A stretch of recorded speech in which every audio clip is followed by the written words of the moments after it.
Hello and welcome to warrenthornton.com.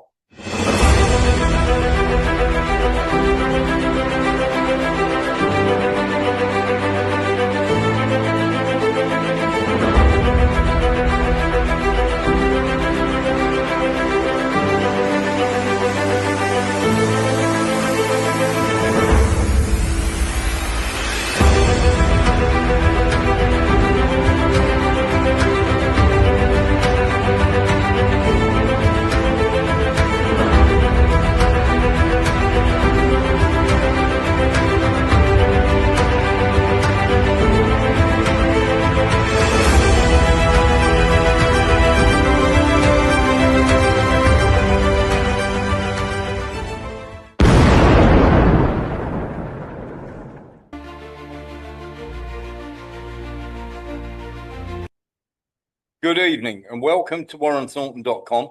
We have a ton of stuff that we have to convey to you tonight.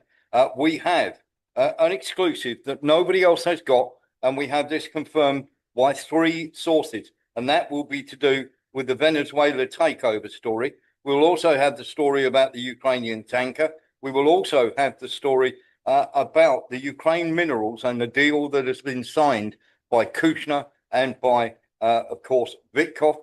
And, of course, the non-compliance to guarantees by the Americans. And we will also have the full reveal on the Ukrainian child trafficking story that we have been talking about. So without further ado, we're going to get into the first of our stories, and it is to do with, of course, Venezuela, because it is a massive thing. And, of course, we will get round to the Europe selling out Ukraine to BlackRock slavery and a little bit later on in the program. But it is massively important that we start with the nonsense that has gone on to do. And of course, we'll get to the tanker. But we want to show you this picture very simply. Let's see if we can get the right picture up to start with. Would be fantastic, wouldn't it? The problem that we have, of course, is everybody has all sorts of thoughts to do with everything that has gone on in Venezuela. And there are lots of people saying, who is responsible? We've got the answer for you. Now, very simply, we are going to show you a picture, if we can get the right one up, and hopefully we can. This should be the right one coming up on your screen now. There we are. Now, this is the Bentley Hotel in Doha. Now, let's get into why this is massively important. We are telling you now that the CIA and the Cartel of the Sun, which is a huge drug cartel inside of Venezuela, have been meeting and providing the CIA with evidence, not to do with the cartel, but to do with being able to find Maduro guilty without mentioning too much of the Cartel of the Sun.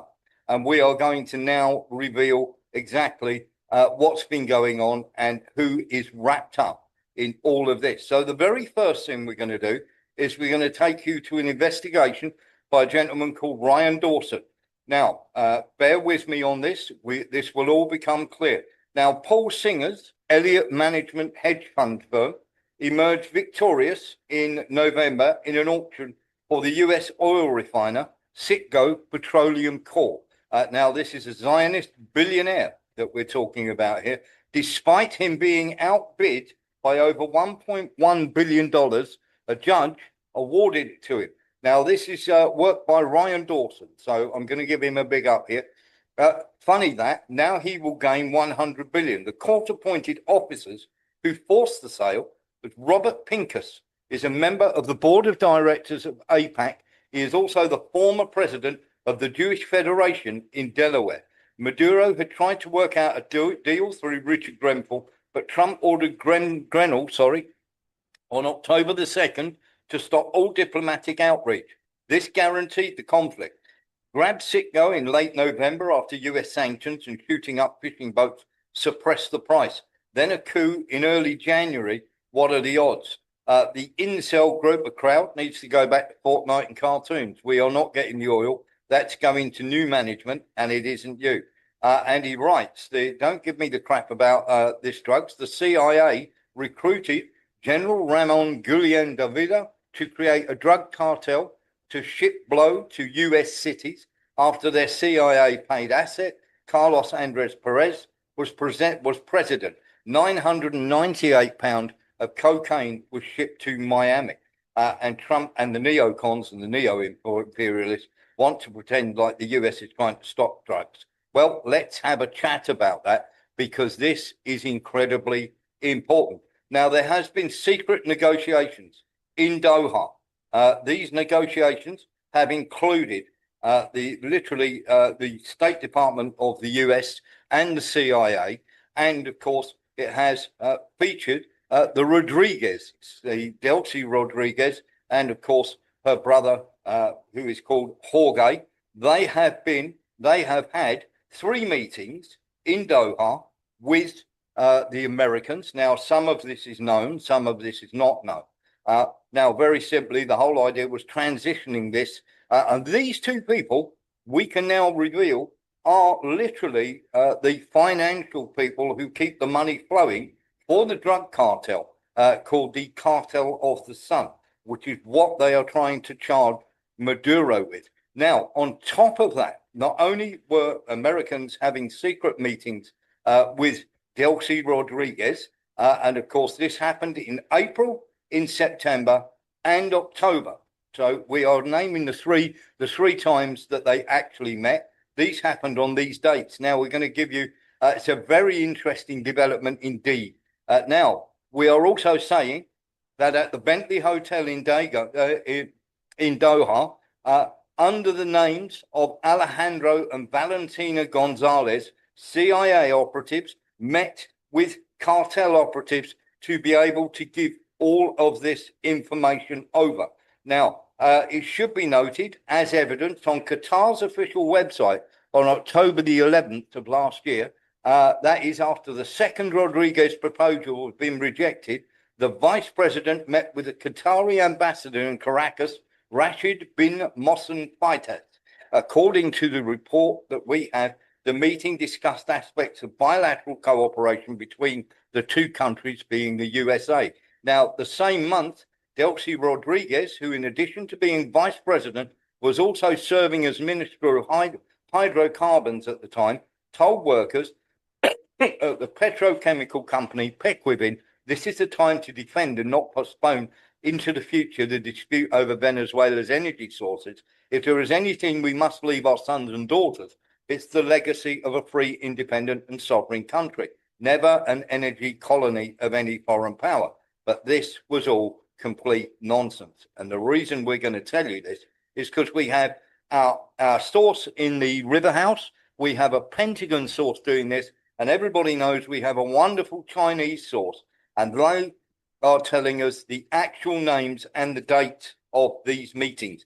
Now, the director or the commander of the Presidential Honor Guard is a gentleman called Major General Gustav Gonzalez Lopez.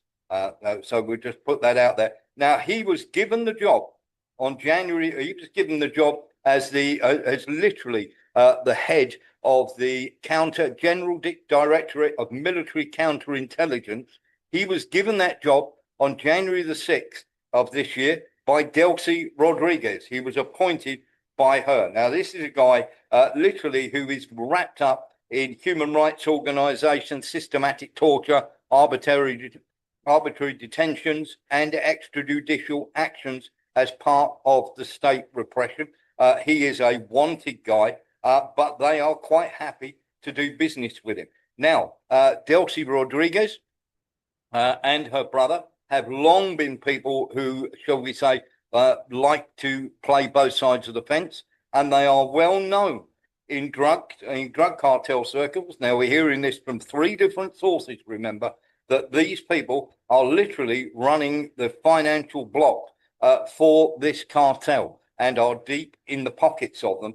And the CIA and this cartel have met in a hotel in Doha, and they have been supplying the CIA with inner workings of how various, should we say, cartels work, so that they can find so that they can find Maduro guilty and show, shall we say, a massively good show of what happens when, of course, these cartels and drug smuggling and everything else comes to the fore. So they're giving them the inner workings to be able to do this. And these meetings have taken place at the Bentley Hotel in Doha.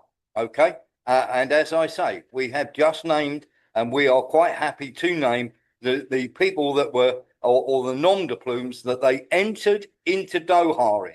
So these two people that came from the CIA came into Doha under the names Alejandro and Valentina, sorry, Gonzalez.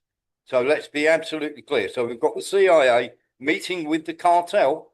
This blows apart any thought that Maduro, of course, is being arrested for drugs. Given the billionaire Jewish owner who has now got hold of the largest petrochemical, shall we say, conglomerate inside of Venezuela, and given Trump's amount of, shall we say, money that he's got, and USA once again doing deals with drug cartels, the CIA doing deals with drug cartels in hotels in Doha. We're claiming this. There is nobody else out there that is actually claiming this either. But we are going to tell you that, of course, Lopez has very close ties with Delcy Rodriguez. Now, you will hear the name come up of a gentleman called Rodriguez Cabello, named, and neither of these, would you believe, are named in the indictment against Maduro. Not one of them is named. Now, Cabello was appointed in October 2024, and he remains in his position. And that is he is a cousin of the Interior Minister, Diosdado Cabello, and has been sanctioned by the US for alleged human rights abuses. And he is part of the Bolivarian National Intelligence Service, and it's Venezuela's primary civilian intelligence and secret police agency. So just to let you know, and he too is wanted for political repression, arbitrary detentions, and alleged torture of various people. So these are the guys that were in charge, and literally the guy who is the director of the DGICM, commander of the Presidential Honor Guard, is the man who stood down the military for them to be able to capture Maduro. So this was organized by the Rodriguezes. This was organized by the cartel. Everything was put together to do this to Nicolas Maduro. And this is exactly what we are saying. We have three absolutely impeccable sources on this, and this is what we are putting out there. You don't need to take my word for it. Start going and checking it.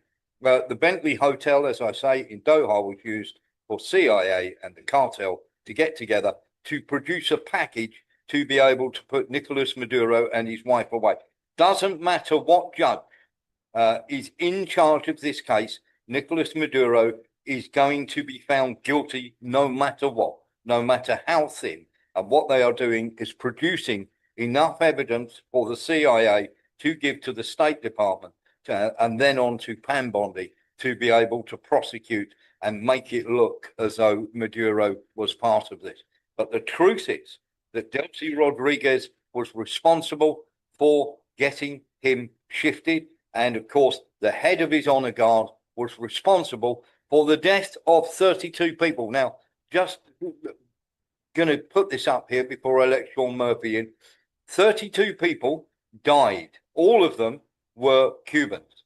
Now, the chances of you being able to surprise 32 people, being able to know exactly where Maduro was and what he was up to, these are the gentlemen who are dead, smacks of collusion and an inside job. There is no way that would normally happen. So what we are saying to you is these gentlemen, most of them were taken out whilst they were sleeping. This happened at about 4 a.m. in the morning, as you all know. Sean Murphy. Well, Warren, sorry, I'm just trying to remember what I was going to say. It's it the evidence They're collecting the evidence, but the evidence actually probably is very, very flimsy. But it will be fabricated up to the hilt Yes, to make it credible, to make the evidence credible, so that they can get him. yeah, Uh, that's exactly the that. way they're working. The evidence is probably so flimsy that they normally you wouldn't have a chance, but they will manufacture and fabricate this evidence so that so that he will go away for pretty much ever, Yeah, you're absolutely right. and his wife as well, I dare Yeah. say. But the nonsense, this is the thing, Sean, the nonsense that they are saying this is about drugs. They're actually working with the drug cartel to make sure that Maduro is found guilty. It's that Well, we all know it's not about drugs, don't yes, we? We all yes, know we it's do. about It's all oil. about oil. But of course, we've got this Jewish billionaire who is now going to be rich as Croesus. Nilus and then Louis Bastos. Nilus. Yeah, I heard one commentator saying this is a precursor to the a war with Iran because they want to secure oil supplies if the Straits of Hormuz and the Middle Eastern oil is cut off. Yeah, well, Um, we what we do know, Nilus, is that the NGOs there have been giving people flamethrowers and Kalashnikovs. Now, when did ever peaceful protesters ever get them going onto the streets of Iran? yeah, because for me, yeah, it's all planned out because I reckon that Jeremy Corbyn was taken out because they had already planned to Yes, have this Hamas highly likely. uprising, and they Highly didn't likely. want to have a they wanted to have a pro-Israeli prime minister in Britain as well because, as we know, Britain is very much helping the Israelis. Yeah. Well, Um, we'll get on to him shortly. We're about to be joined by Lembit Opik actually. Let's allow Lembit to come in here, and of course let's just get Lembit onto the show as a panelist. He should be joining us any second. Let's just make him co-host, and we will just briefly go over what we've been talking about. Louis Bastos. Good evening, good morning, good evening, everybody. I said this 2 days ago when we first found out this, that doesn't matter if he's innocent or guilty, they will plant evidence to make him guilty. I had it on the cards. Yeah, absolutely. Very quickly, Lee Williams. Sorry about that. I was going to say, Eric just put it out that Russia is collecting some officials from from Israel. So there must be something going to be happening that Russia knows about. I just thought I'd let you know Okay. that was from Eric. Don't know about that, but thank you very much. Yeah. Lembit, you just going to run you through what we've revealed. We are claiming here. Here we go. We have this gentleman here. We've got the Bentley Hotel in Doha, which has been the scene of 3 meetings between the Rodriguezes. This is Delcy Rodriguez and, of course, Jorge Rodriguez and American representatives. The gentleman we are turning around and saying that is responsible for dropping the 32 people in it who got killed and standing down the military is the director of the DGCIM and commander of the Presidential Honor Guard, Major General Gustavo Gonzalo Lopez, appointed by Delcy Rodriguez on January the 6th, replacing the previous director, and of course he's a Chavista hardliner. We have also been given evidence by 3 sets of people, one of them being from our Chinese friend, and of course from somebody in the River House, the meeting between the CIA and the Cartel of the Sun took place in this hotel using the names Alejandro and Valentina Gonzalez. It should be noted the evidence on Qatar's official website on October the 11th of last year is that after the second Rodriguez proposal had been rejected, the then vice president met with Qatari ambassador in Caracas, Rashid bin Mohsen Faitas. According to the same report, the meeting discusses aspects of the bilateral cooperation between the two countries. The same month, Delcy Rodriguez, who in addition to being vice president, was also serving as Minister of Hydrocarbons at the time, and is well known for washing, shall we say, money laundering for the cartel of the Sun. The financial overlords meeting took place in April, September, and these secret meetings between the cartel and them, and we also have, of course, a Jewish billionaire who has suddenly won a bid to take over the oil concession. Lembit, these are all fairly staggering claims we're making, but we are unbelievably certain of what we're saying here. So it looks like Delcy Rodriguez, lined up with the help of the CIA and the drug cartel, is lining up Nicolas Maduro with enough evidence so that he's found definitely guilty in the US court when it comes to trial. Well, there's so much there. I can't possibly comment on the veracity of your claims. So I can only give you a conditional observation. That fits in with what you've just heard from our friend, that he's bound to be found guilty. If he's not found guilty, the implications are almost imaginably bad for the American administration, because then it looks like an entirely politicized kidnapping. Yes. And Maduro would then be vindicated. They can't have that, really. And so a lot of people, even if they're not friends of Maduro don't respect him, would express concerns about what's happened.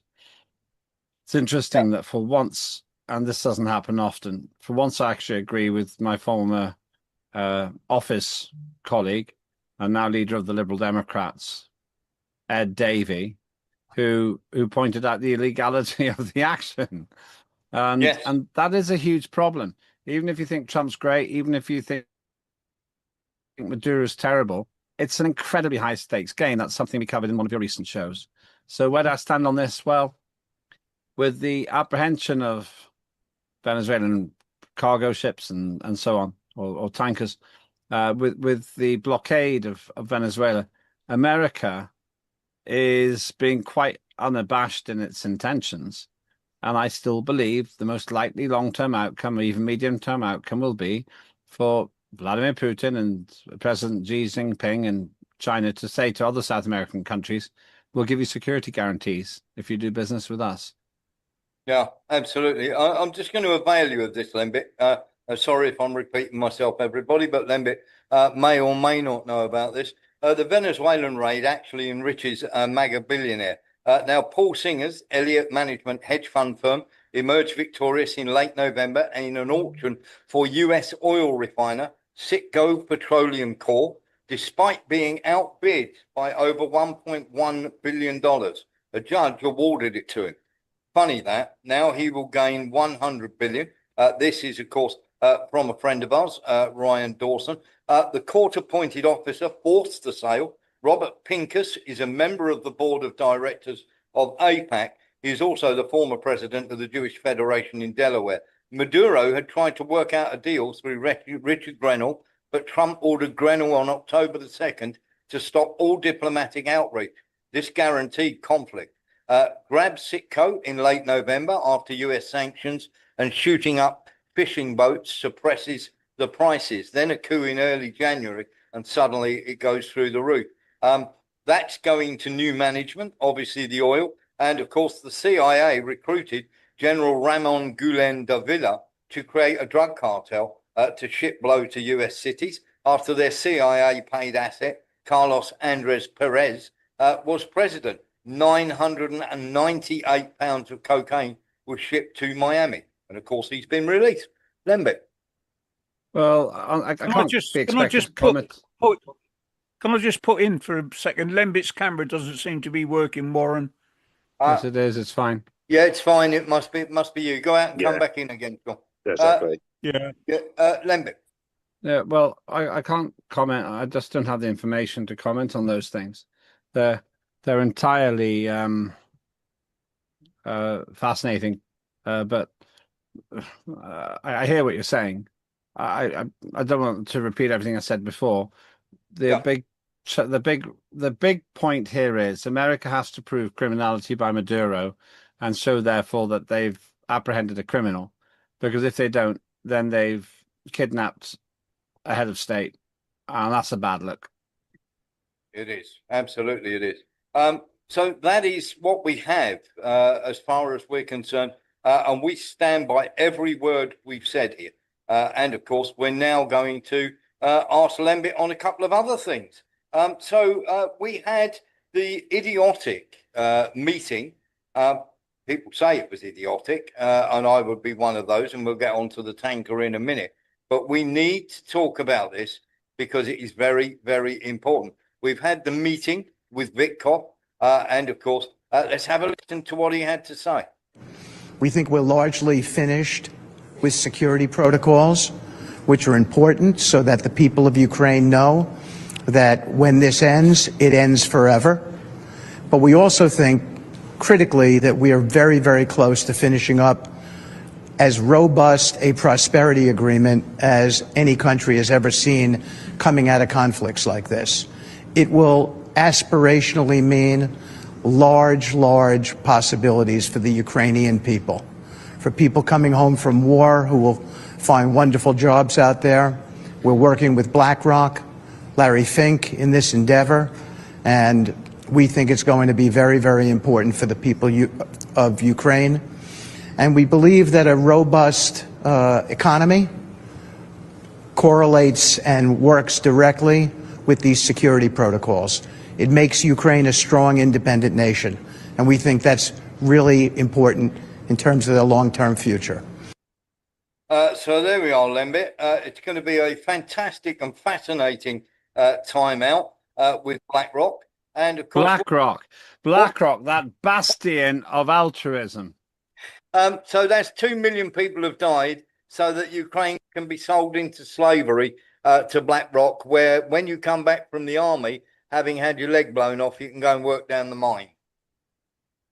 Well, it's a bold statement. BlackRock seems to have made a very bad call in terms of backing the wrong side in this war. They've de facto lost access, at least for now, to the very rich mineral deposits in the areas now occupied by Russia. But this is once again because BlackRock isn't run by very good politicians. There seems to be a massive deficit of good politicians in Western government, Western Europe, in the West generally. And I don't know what it is about people who think because they make a lot of money, they must be good at business. To be very good at politics, you really have to understand humans. And Starmer and all those people in the coalition of the Wallies, they don't understand people. And I think BlackRock's the same. They understand money. And a dollar is not the same as a mindset. No. Yeah, a fistful of dollars doesn't mean that you've got a head full of emotional intelligence. And that's why they called it wrong. Let's get into this then, because you said that's a bold claim. We're going to get into this a little bit. Here we go. This is Lvov and all the oblasts. This is the Ukraine's critical resources, as you can see by the map, and I'll leave that up for a minute. The slightly brown or very dark, light brown that you can see is the current areas that, of course, Russia control at the moment. The areas, the rest is controlled by Ukraine. But in the beige is the areas where, of course, we have, how can I put this as nicely as possible? We have the absolute, should we say, BlackRock infusion. Those areas are where BlackRock have actually bought land, Lembit. That is quite a lot of parcels of land. That's really careless. And that's what they've done wrong. Well, you never know. Maybe some parts of that we saw in that picture will remain in Ukrainian hands, but a lot of it hasn't been the case. What's interesting is that after people saying, "Oh, it's terrible that America wants to buy Greenland," these foolish political imbeciles in the West don't think there's anything wrong with BlackRock buying whole parts of Ukraine. Yeah, absolutely. And let's get into a little bit more of this, Lembit, because this is what Novorossiya is going to look like if the Russians have their way. Okay, so we have Odessa, Mykolaiv, Dnipropetrovsk, Kharkiv, Luhansk, Donetsk, Zaporizhia, Kherson, and of course Crimea, with the rest being okay. And of course we'll get round to you in a second, Nilis. The rest being okay to be in Ukraine hands. Now, when you total this up, and the maps, of course, show this quite clearly. Let's shrink this down a little bit here. We've got Kherson, Zaporizhia, Donetsk, Luhansk. If it goes Novorossiya way, they'll have Kharkiv, Dnipropetrovsk, Mykolaiv, and of course Dnipropetrovsk is massively rich. They'll have Mykolaiv, Odessa, and of course Crimea, which will give them $9 trillion of minerals compared to only $3 trillion that would be in the rest of Ukraine. This may be one of the reasons they want to freeze the front line, Lembit. Yeah, well, the Ukraine can freeze the front line wherever it wants. It'll melt. It'll melt because Russia's got 3 recurring demands, and Ukraine and the West, probably with the exception of Donald Trump, is absolutely guaranteeing that Russia will be happy to carry on fighting because they're going to get it by military means or by peaceful means, but they're going to get it either way. That's what Vladimir Putin has said, and he's right. And because whether you like it or not, this isn't a moral judgment. This is a military judgment. He's right, because there is nothing to stop him. We have a pathetic, disorganized, conscript army of people older than me and others too, some of whom will be good fighters, but all of whom are really in danger of dying at the hands of terrible mismanagement by war loser and professional comedian Volodymyr Zelensky. So what we're seeing here is an open, honest claim by Russia, and Russia will say, we'll keep going until we get what we want. They could add in brackets, and the less you play ball, the more we'll keep going.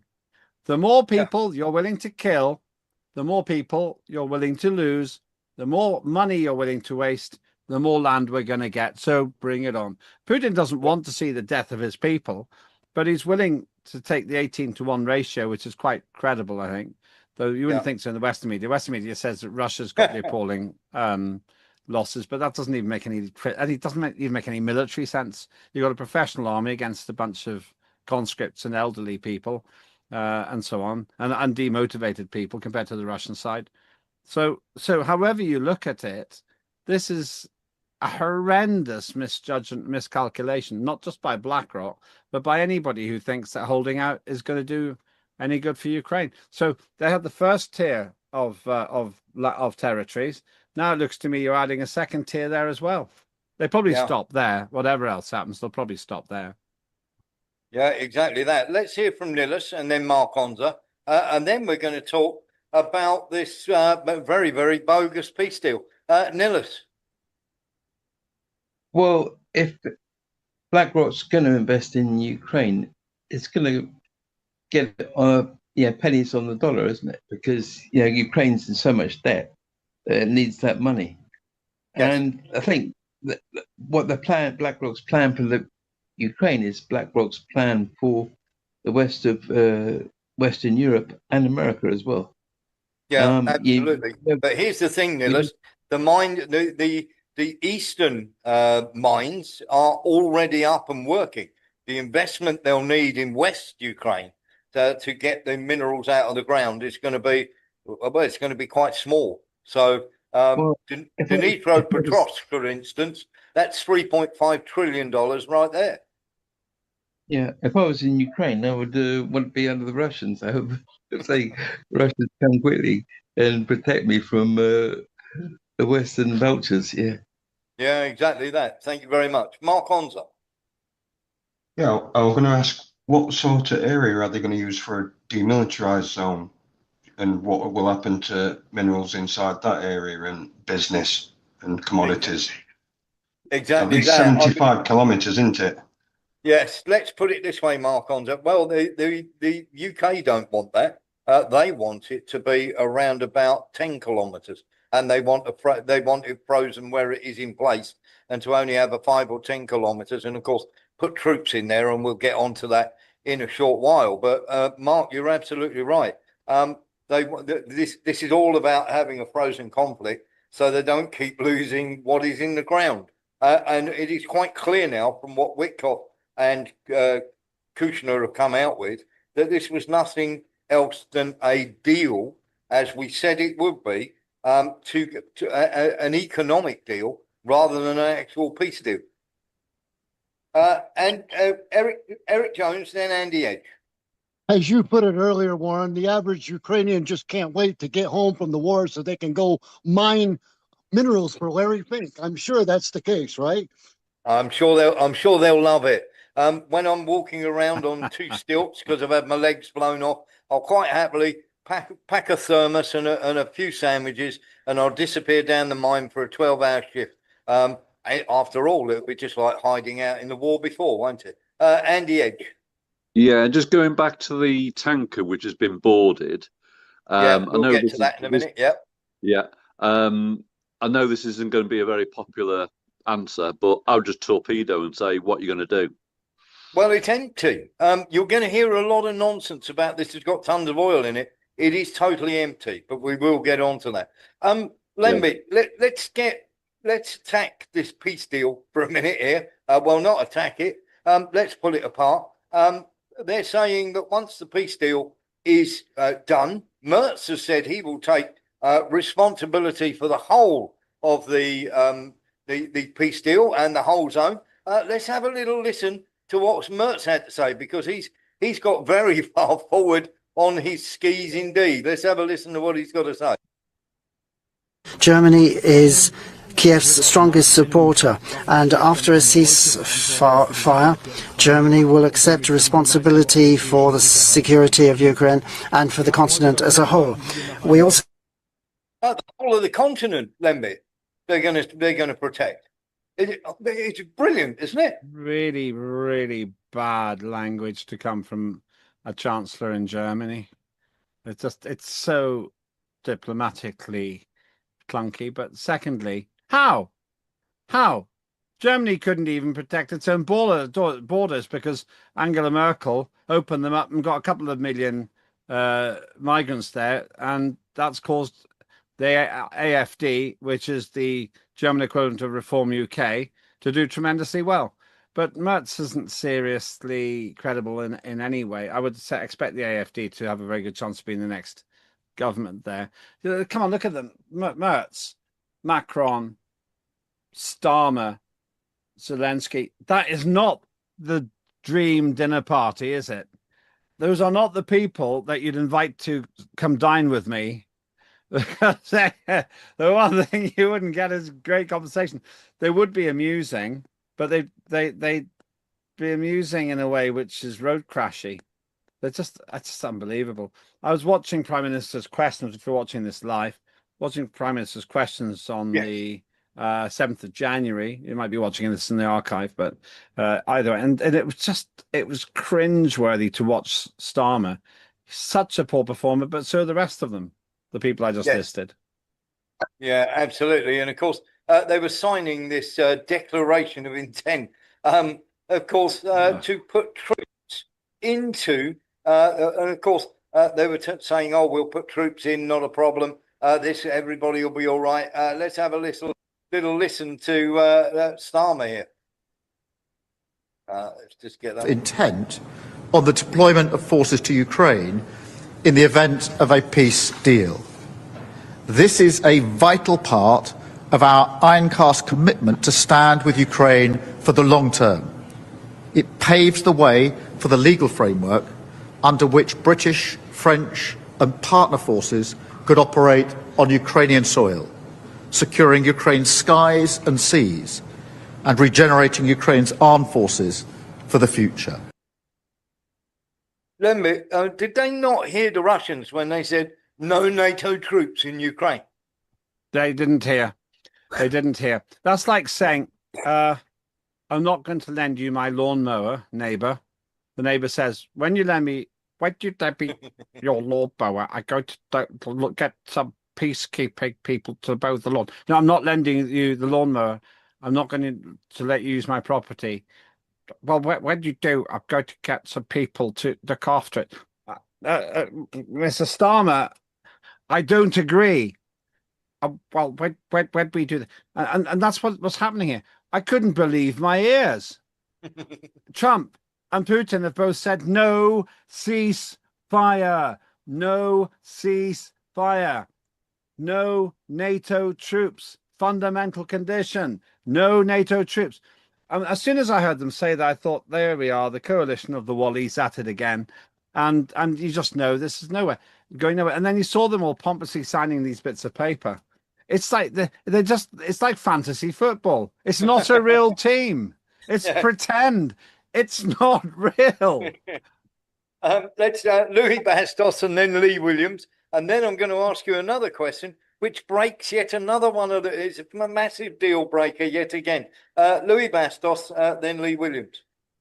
I thought I heard him say the sea as well, but they're not going to have the sea for very long because we will take Odessa, yeah? Yeah, absolutely. Well, they'll just blockade it. They'll blockade it. Lee Williams.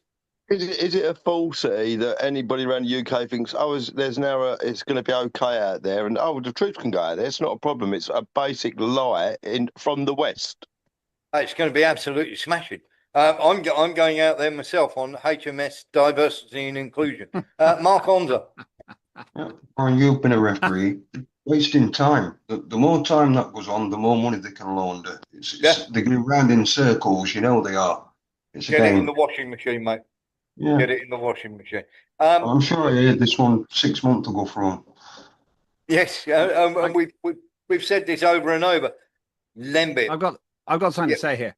Right, you may not want to be on the good ship DEI, diversity, equality, and inclusion. I do, and I can guarantee I'll get onto it, Warren Thornton, because I'm going to identify as a group which is massively underrepresented in the coalition of the Wallies. Massively underrepresented. I will identify as a realist. They'll have to let me on because there are no such people in the crew at the moment. I don't think you'll be apart allowed. From Orban, yes, Orban. He and I'll share a cabin with him. Nobody else. What you want to do is go over in one of those rainbow tanks or tin cans, as I tell them. That'll be a really good disguise to go in.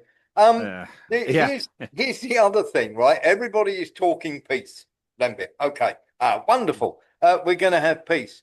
How are we going to have peace when they are literally just appointed Budanov, who is the head of the SBU, who the Russians want for war crimes, and Christopher Freeland, whose father and grandfather were committed Nazis, has just been hired as an advisory on the economic development. And of course, I have my own choice. She was the former deputy leader for Canada. And of course, you know that I got in trouble for exposing Nazis in Canada. Christopher Freeland has just been hired. I mean, they're literally hiring more neo-Nazis, Lembit. Well, it's a bit like your last question. They don't understand what you mean. It's a very simple thing you've just said, but they don't get it. They just don't understand. There's no other way of putting it. But it's dealing with a bunch of total incompetence. And I actually have become quite despondent about politics generally, because sometimes I wonder, am I just playing it up for the cameras? Am I saying these things because I think they're amusing?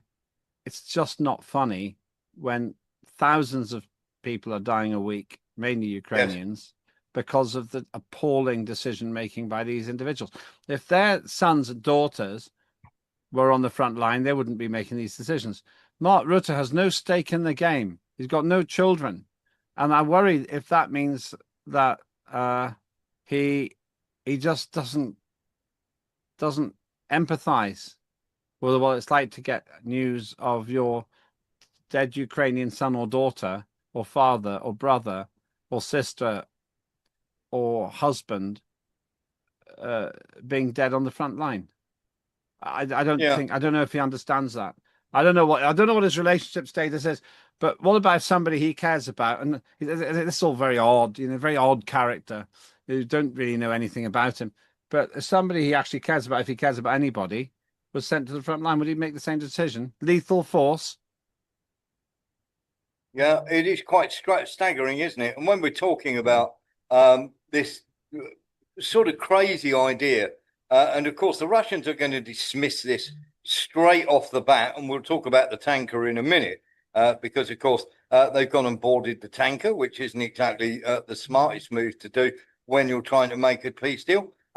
We've also, without the American help here, they've also today launched these ridiculous HIMARS into Belgorod over the course of the last 24 hours. I mean, when you're trying to negotiate a peace deal, this doesn't help, does it, Lembit? Of course it doesn't. Of course it doesn't. I mean, it just it's like, well, it's one-sided again. Apparently, Ukraine can do what it wants. It can kill civilians and blow up generals in Moscow, but woe betide any such thing happening when Russia attacks Ukraine. I often say this on your show. I'm surprised how few civilian casualties there are. It's still not nice for it's horrible for the victims and their families. But you can see there's quite a lot of precision striking going on, and war is really messy. And as Vladimir Putin has said, and it's impossible to overstate this, I'm going to get what I want for the reasons I've expressed 100 times, everybody. And I'd like to do it peacefully so that the fighting stops. But if you don't want to do it that way, then I'll get it militarily and I'll just get it. That's what he said. And you don't actually have to have a big moral debate about it. That's the reality. And by the way, the moral debate's out the window now, because the very same people who are criticizing Vladimir Putin are vaguely agreeing with Donald Trump for going into Venezuela. And Britain actually helped to seize this tanker. They did. And they're making these mincing noises about Greenland, but they won't do anything about it. So it's just, and they actually send money to somebody who is also suspected and accused by various people of corruption, Vladimir Zelensky. Nothing's been proved there, but nor has anything been proved about Maduro. But apparently there isn't a symmetry there. Well, okay, then show me why not. Show me why we just take it on trust that Vladimir Zelensky is innocent when his own former business partner ran away from Ukraine when he was investigated for corruption, his own business partner.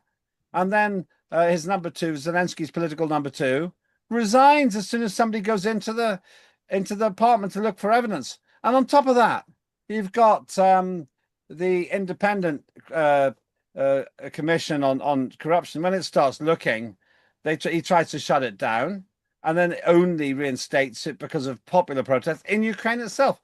This is the problem. We are dealing with a bunch of foolhardy, self-satisfied opportunists. And I'll have to say, Vladimir Zelensky, if you're watching, what you've done doesn't fill people with confidence that you're innocent. No, absolutely. Let's ask you this question then, Lembit. Zelensky has got to be dismayed, hasn't he? Because at the end of the day, when it came to signing the Declaration of Intent to provide security guarantees, America bottled it and decided not to do it. Of course they weren't going to sign it. They were there to tell Europe and the coalition of the Wallies what to do. They, behind closed doors, will have said, this is what we want to tell you about Venezuela. This is what we want to say about Greenland. Oh, and by the way, with Ukraine, you're still on your own, but we'll sell you the weapons. Yeah, it does seem an absolute crazy thing, doesn't it? By the way, my team has been looking into Mark Rutte. He identified himself as a believing person, but then he said in a sermon in 2016 that he's 51% sure there is something more out there, but the other 49% of him has doubts. Well, honestly, I mean, that's just such a meaningless statement. And it sums up Mark Rutte. The only thing he's sure about is that if you're able to kill more people, you have more peace. We've tried that. It's not a great look. Well, he also came out with a statement today, just very quickly while we're on Mark Rutte, turning around and saying that it's a good idea for these people to be able, would you believe, for Donald Trump to be able to send additional troops to Greenland. What? Yeah. What does that even mean? So he Well, doesn't object to. He doesn't object. He doesn't object to any. Hang on, he doesn't basically object to the military acquisition. I mean, that goes with Rutte's doctrine. Might is right. So presumably Mark Rutte's happy if the 57,000 Greenlanders who've just had their all Greenland football knockout football competition, which has 5 football games in it, if those people suddenly get invaded and conquered by a force of Americans who are already there. I don't understand. Is Mark Rutte saying that he's happy with a military intervention by Trump on Greenland? It's hard to understand that. It's pretty much what he's saying. He's turning around and saying he doesn't have a problem or an issue with the US sending extra troops to Greenland, which is pretty much where we are. Somebody who's not going to be sending troops anywhere is Maloney. Lembit, she's turned around and said no troops to Greenland, no troops to Ukraine for a peacekeeping force. Yeah, I really. How did she say that exactly? Because I actually quite respect Maloney. I think she's one of the more thoughtful people. What exactly did she say? She said that if a peace deal is signed, then she has ruled out any chance of Italian troops taking part in this in boots on the ground in Ukraine. Right. Great. That's perfect. That's what I'd expect from her. Maloney and Orban are the 2 European politicians who seem credible. If you look at her face in the pictures, and that doesn't really mean anything, I suppose, but I want to believe her face is telling the truth because she's scowling and almost rolling her eyes and feeling like it feels like she's saying, I really don't want to be with these clowns here. I would say that Maloney and Orban are the 2 people I actually have still got respect for. Yeah. And simply because they tell it like it is. An unwinnable war. We don't want to be involved in it. They don't say this. Maloney doesn't say this as far as I see. Russia's got a point, but Orban does.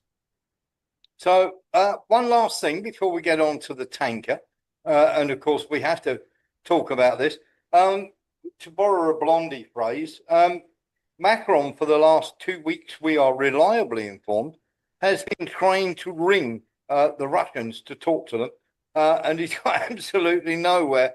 As Blondie said, he's been hanging on the telephone. Macron has had a great victory.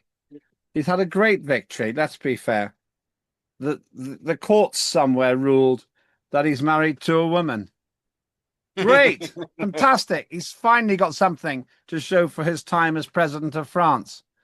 Beyond that, he hasn't won a whole heap of other things, including respect, because he's just another nobody in high office.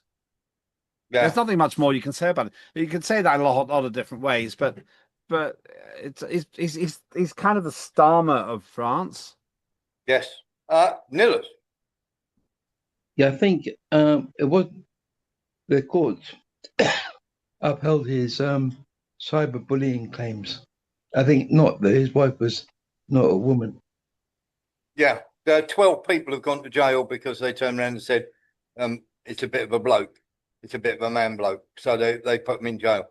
It seems as though what was exactly the? I thought they were being. I thought I didn't really follow it closely because you know what? I don't lose sleep over whether Macron's married to a man or not. I don't really care too much about it. But what exactly have they been prosecuted for then? They've been prosecuted cyberbullying. Cyberbullying. Oh, right. I see. Okay. Sorry. Okay. I actually thought I modify my position then. What they've achieved is proving that Macron's proved that his marital partner has been cyberbullied. Okay. Yes. Don't read my Twitter feed. There's an awful lot of bullying going on there at me, but somehow I'm still here. I'm okay, folks. Don't worry. You can be Yes. rude to me on internet, and I'm unlikely to sue. It is quite incredible, Lembit. There are certain people in which cyberbullying you're allowed. Suddenly, the authorities will leap into action, like to you and me, Nillis.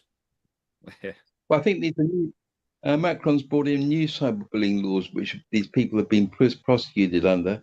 It's a bit like the Labour Party brought in the whole of Europe's brought in cyberbullying laws, just basically to get rid of anybody that disagrees with them. Yeah, I think you're absolutely right, Mark Fonzel. Weren't France responsible for bringing in Colombian mercenaries into war? Say again, buddy. Weren't France responsible for bringing the Colombian mercenaries into war? They were, yeah, they absolutely were.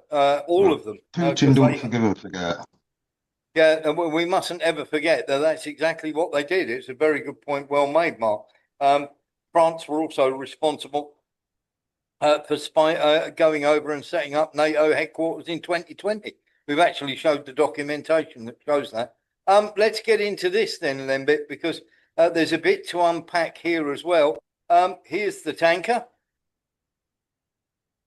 Yeah.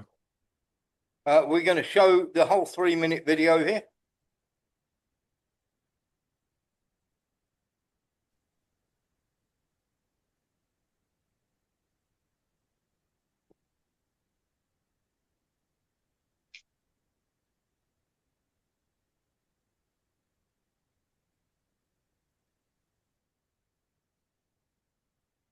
And since there's no sound, Lembit, you can give your assessment of finally Hegseth saying they can board it. Well, they're boarding it. I mean, they're obviously coming on to it. It's hard to know why they're doing this, really. I don't get this point. I don't get this part. Is it full of oil? Can you see what level it is in the waterline in this one? It's that'll tell there's you if no it's oil in it at all. Well, you can't really tell because I can't tell how much of the vessel is above water. It's hard to tell where the waterline is on that actually, because it does look like it could be laden. But whatever the situation, I just don't know what they're trying to do here. Are they just trying to get their 50 million barrels of oil by force? Quite incredible, isn't it? And of course, as I say, that's basically the operation. Louis Bastos and then Lee Williams. I glimpsed a bit of different colors on the hull, so it could be without oil. There were a bit of different colors. How full it is, I don't know. How full? I am being reliably told that it has no oil in it whatsoever, and that's why the Americans are so annoyed. I saw the two different colors in the hull. So. Yeah. Lee Williams, then Nillis. I believe there's no oil on it, but they might be using it for Venezuela, as a guess. Yeah, I mean, it's a Venezuelan tanker. Let's very quickly just explain to everybody what the score is with this, okay? So it's a tanker that was using Venezuela. Its previous name was Bella 1, and now, as you can see, it's called something completely different. And of course, the Mariana, whichever you want to pronounce. Nillis. Well, I think after decades of American sanctions and neglect, Russia and China were heavily investing in Venezuela, and now the Americans are saying it's nothing to do with you. Get out of our territory. Yeah, absolutely. Well, we've got a picture of the Marinera. Here we go. That is it. Just literally hours before it was, a few hours before it was boarded. Doesn't look fully laden to me. No. Nillis, Lembit, you're right about when we look at the reasoning behind this, because on top of that, Lembit, and this is being very quietly being in the Caribbean Sea, they boarded another one called.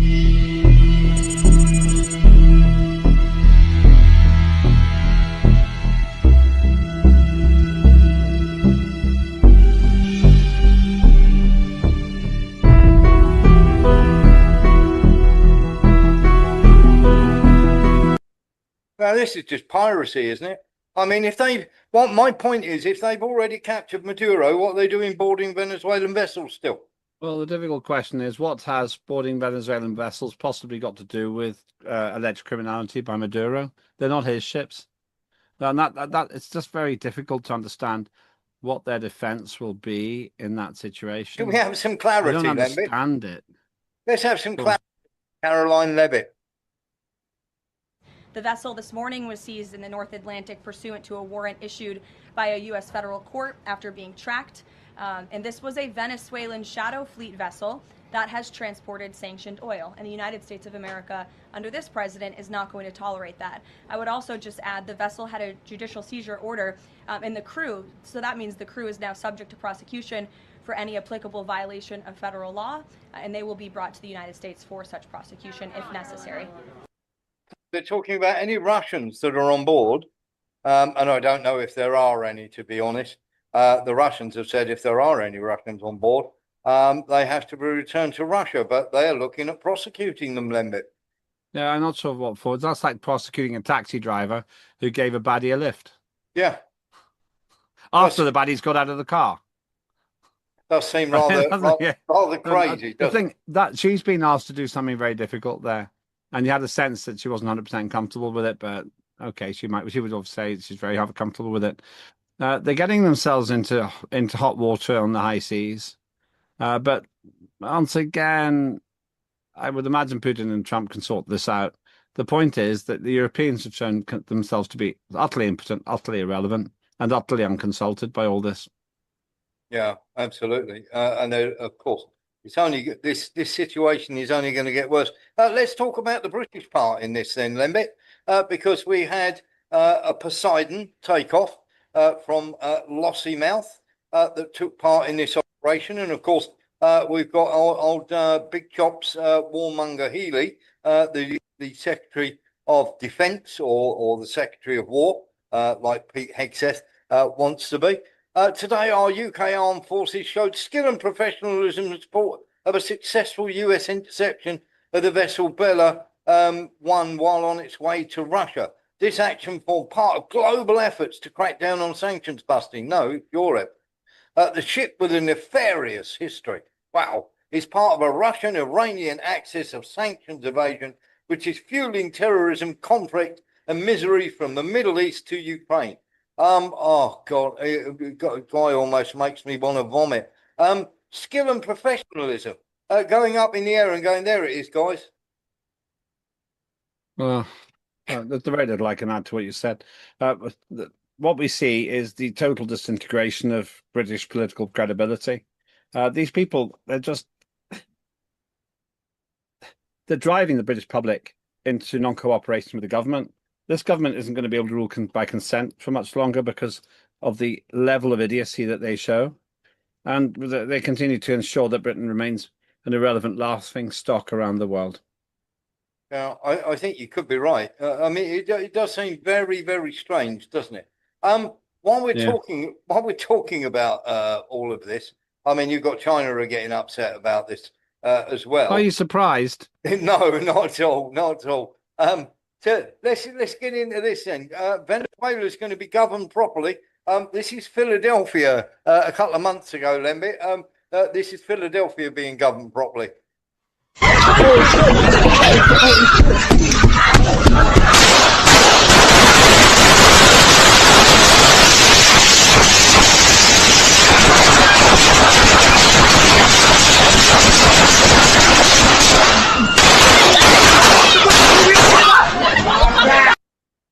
Lembit, there's every chance of Venezuela being governed properly, isn't there?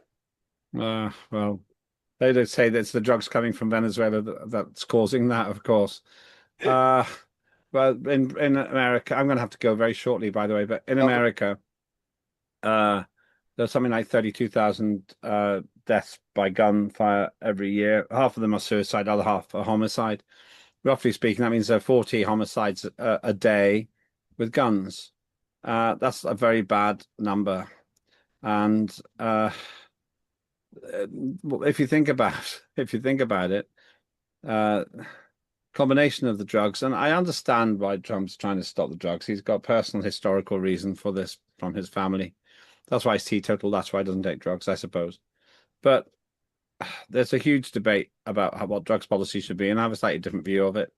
But I'm not here to preach to America how to do it. I've tried to change drugs policy in this country, but the big fundamental point here is that what we saw there was clearly lawless. The difficulty is even America's allies are worried about the lawlessness of what's been done in Venezuela. I have a simple problem with all of this myself. Do unto the others as you would to have them do unto you. And for all those sanctimonious, preachy fools in the coalition of the Wallies, they've ruined their own argument now. They've ruined their own argument. They say, oh, it's illegal what happened in Venezuela, but it's good that it happened. You could easily see people who loathe the killings, arguably, allegedly conducted by Vladimir Zelensky's outfits of, and you know, this hasn't been proved, but nor has anything been proved against Maduro at this stage. In those areas which worry Putin, you could say that's his responsibility, and you can then say that he should be put on trial because there's some evidence of corruption, and if he's done nothing wrong, he'll be found innocent. What's the difference? Yeah, you're absolutely right. Lembit, I can't thank you enough for jumping on at very short notice. And of course, Lembit, where can people find you on your social media? At Lembitopik, at LEMBITOPIK, LEMBITOPIK.